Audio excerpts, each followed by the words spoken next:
Hello बच्चों, मैं हूँ आपके साथ दुर्गेश भारद्वाज। तो बच्चों, स्वागत है आपका एक बार फिर से हमारे YouTube channel study with UP वाली शिक्षा में।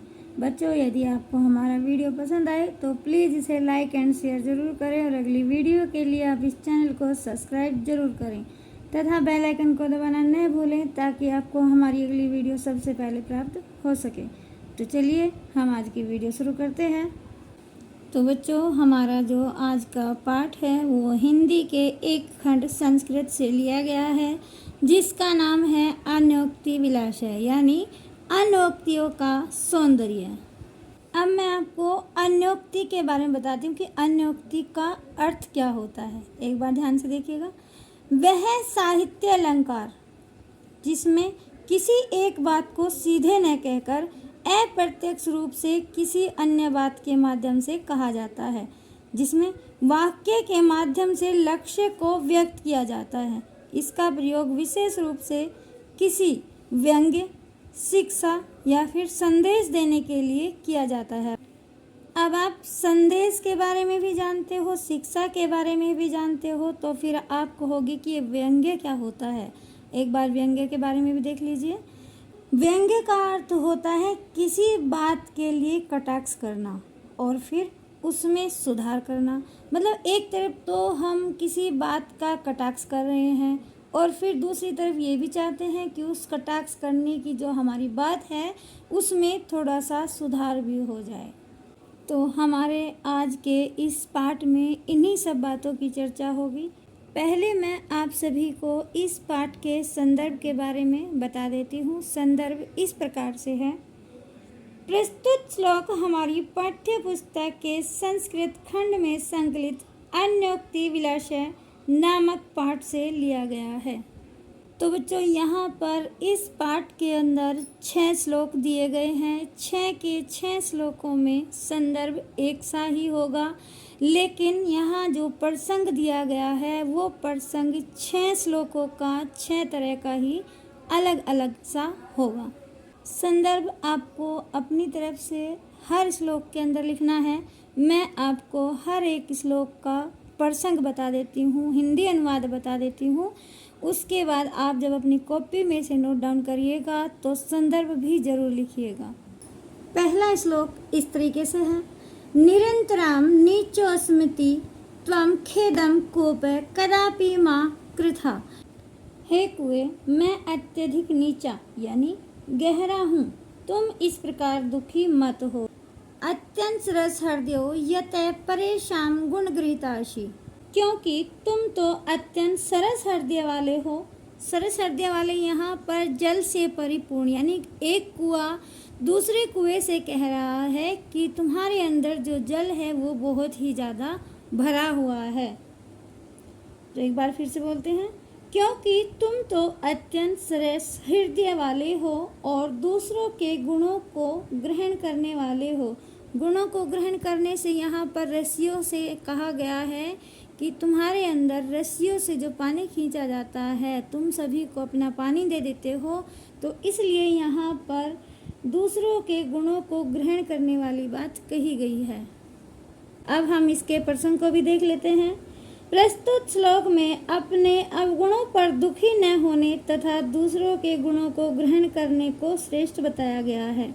मतलब यहाँ पर जो अपने अवगुण हैं उन पर दुखी न होकर दूसरे के जो गुण हैं उनको श्रेष्ठ बताया गया है कि जैसे दूसरों के गुण अच्छे होते हैं ऐसे ही वे अच्छे गुण हमें अपने अंदर भी लेने चाहिए। तो यहाँ पर ये हो गया इसका प्रसंग। अब हम इसके हिंदी अनुवाद को भी देख लेते हैं एक बार फिर से। हे कुएं, हे कुएं का अर्थ यहाँ पर एक कुआं अपनी बुराइयों को न देखकर दूसरे की जो अच्छाई हैं, दूसरे कुएं के अंदर जो अच्छाई हैं उनके बारे में कह रहा है। हे कुएं, मैं अत्यधिक नीचा हूँ यानी गहरा हूँ। हे कुएं, मैं अत्यधिक गहरा हूँ, तुम इस प्रकार दुखी मत हो, क्योंकि तुम तो अत्यंत सरस हृदय वाले हो और दूसरों के गुणों को ग्रहण करने वाले हो। वीडियो ज़्यादा बड़ी हो जाएगी तो इसलिए मैं आपको संदर्भ तो हर बार नहीं बता पाऊँगी, लेकिन इसका हर एक श्लोक का प्रसंग और उसका हिंदी अनुवाद मैं आपको अच्छे तरीके से समझाने का प्रयत्न करूंगी। निरीक्षिर विवेके हंसालस्यम तमेव तनुषे चेत।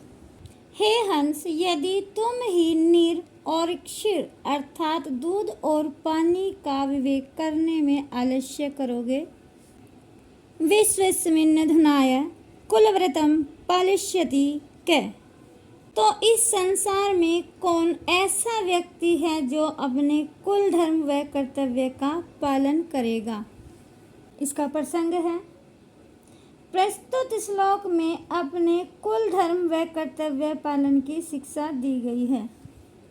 इसका हिंदी अनुवाद है, हे हंस, यदि तुम ही नीर और क्षीर अर्थात दूध और पानी का विवेक करने में आलस्य करोगे, तो इस संसार में कौन ऐसा व्यक्ति है जो अपने कुल धर्म व कर्तव्य का पालन करेगा।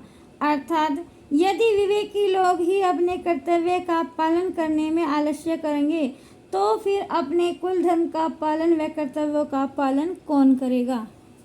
कोकिल्याप्यदीर्षान् तावद् वीर्षान् करिल विटपेषु। हे कोयल, तब तक तुम अपने नीरस दिनों को किसी भी प्रकार से करिल के वृक्षों पर ही बिताओ। यावन मिल दलिमालय कोऽपि रसालय सम्मुल्लसति।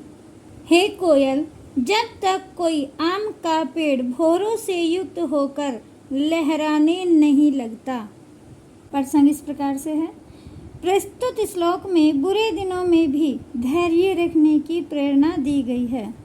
हिंदी अनुवाद, हे कोयल, जब तक कोई आम का पेड़ भौरों से युक्त होकर लहराने नहीं लगता, तब तक तुम अपने नीरस दिनों को किसी भी प्रकार से कीरल के वृक्षों पर ही बिताओ।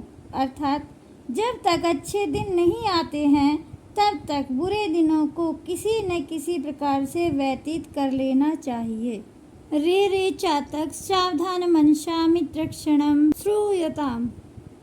हे चातक, सावधान मन से हे मित्र अक्षण भर के लिए सुनो। अम्बोधा बहवो हि सन्ति गगने सर्वेऽपि नेतादृशा। आसमान में बहुत सारे बादल रहते हैं, परंतु सभी एक जैसे नहीं होते। केचिद् वृष्टिभिराद्रयन्ति वसुधां गृजन्ति केचिद् वृथा। कुछ तो वर्षा करके पृथ्वी को गीला कर देते हैं और कुछ व्यर्थ ही गरजते रहते हैं। यम यम पश्यसि तस्य तस्य प्लुतो मा ब्रूहि दीनं वच। तुम जिस जिस को देखते हो उसके सामने दीन वचन मत कहो। प्रसंग है, प्रस्तुत श्लोक में चातक के माध्यम से यह बताया गया है कि हमें किसी के सामने दीन वचन बोलकर याचना नहीं करनी चाहिए। हिंदी अनुवाद इस प्रकार से है, हे चातक, सावधान मन से हे मित्र क्षण भर के लिए मेरी बात सुनो। आसमान में बहुत सारे बादल रहते हैं, परंतु सभी एक जैसे नहीं होते। कुछ तो वर्षा करके पृथ्वी को गीला कर देते हैं और कुछ व्यर्थ ही गरजते रहते हैं। अतः तुम जिस जिस को देखते हो उसके सामने दीन वचन मत कहो। अर्थात हर किसी के सामने याचना नहीं करनी चाहिए, क्योंकि हर कोई दानी नहीं होता। न वे ताड़नाद तापनाद वंधे मध्य। बच्चों, यहाँ पर देखिए कि यहाँ सोना अपने बारे में ही कह रहा है कि मुझे ना ही तो पीटे जाने से डर लगता है और ना ही अग्नि में तपाए जाने से डर लगता है। न वे विक्रियात क्लिश्यमानो अहमशि। और ना ही बेचे जाने से मैं दुखी होता हूँ। स्वर्णस्य में मुख्य दुखम तदेकम।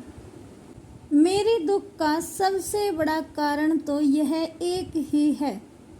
यतो माँ जना गुंजया तोलयंती। लोग मुझे रत्ती से तोलते हैं, या फिर ये कह सकते हैं कि गुंजा फल से तोलते हैं। प्रसंग है, प्रस्तुत श्लोक में सोने के माध्यम से गुणवान और स्वाभिमानी व्यक्ति के मन की व्यथा को व्यक्त किया गया है। सोना यहाँ अपने बारे में कह रहा है कि मुझे ना ही तो पीटे जाने से डर लगता है और ना ही अग्नि में तपाए जाने से डर लगता है और ना ही बेचे जाने से मैं दुखी होता हूँ। मेरे दुख का सबसे बड़ा कारण तो बस एक ही है, लोग मुझे रत्ती से तोलते हैं।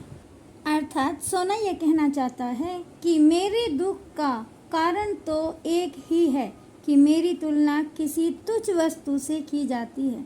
अर्थात गुणवान व स्वाभिमानी व्यक्ति को कष्टों को सहने में इतनी पीड़ा नहीं होती जितनी मानसिक पीड़ा होती है उसके स्वाभिमान को ठेस लगने से होती है।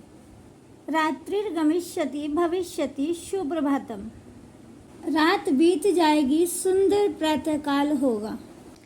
भस्वानुदेश्यति हस्यति पंकजाली। सूर्य उदय होगा, कमलों का समूह खिलेगा। इत्थम विचिन्त्यति कोशगते द्वैरफे। कमल के पुट में या फिर कमल के कोश में बैठे हुए भंवरे इस प्रकार से विचार करते हैं, हा हंत हंत, हाय दुख दुख, नलिनीम गज उजहार। कमल के फूल को हाथी ने उखाड़ दिया। प्रसंग है, प्रस्तुत श्लोक में कमलिनी में बंद भौरे के माध्यम से जीवन की क्षणभंगुरता को बताया गया है। हिंदी अनुवाद को देख लीजिए।